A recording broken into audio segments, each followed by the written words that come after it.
India 9 News, Mirror of Truth. વાઘોડિયાના Jarod વિસ્તારમાં પશુ ચોરીની ફરિયાદ સાંભળવા મળી હતી। જરોદ પોલીસે પશુ ચોરીઓની ફરિયાદને ધ્યાનમાં લઈને પેટ્રોલિંગ શરૂ કર્યું હતું। પેટ્રોલિંગ દરમિયાન જરોદ પોલીસને બાતમી મળી હતી કે આસોદ ગામની એક બકરા ભરીને સફેદ કલરની 4-વ્હીલર કાર હાલોલ તરફ જવાની છે। આ બાતમીના આધારે જરોદ પોલીસે આસોદ ગામની નવી નગરી પાસેના રોડ પર વોચ ગોઠવી હતી। તે દરમિયાન બાતમીવાળી કાર આવતા તેને રોકી તપાસ કરતા કારમાંથી બકરા તેમજ બકરીઓ મળી આવી હતી।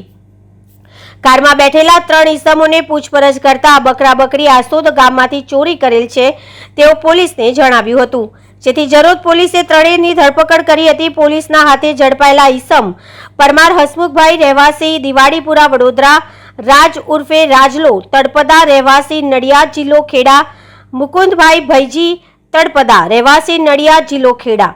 જરોદ પોલીસે આ ત્રણેય ઈસમોની ધરપકડ કરી ચોરાયેલા પશુઓની કિંમત સાથે 4-વ્હીલર ગાડીની કિંમત સહિત કુલ મુદ્દામાલ 2,68,000 કિંમતનો કબજે કરી વધુ તપાસ હાથ ધરી છે। અહેવાલ વિષ્ણુભાઈ ભાટિયા, વાઘોડિયા।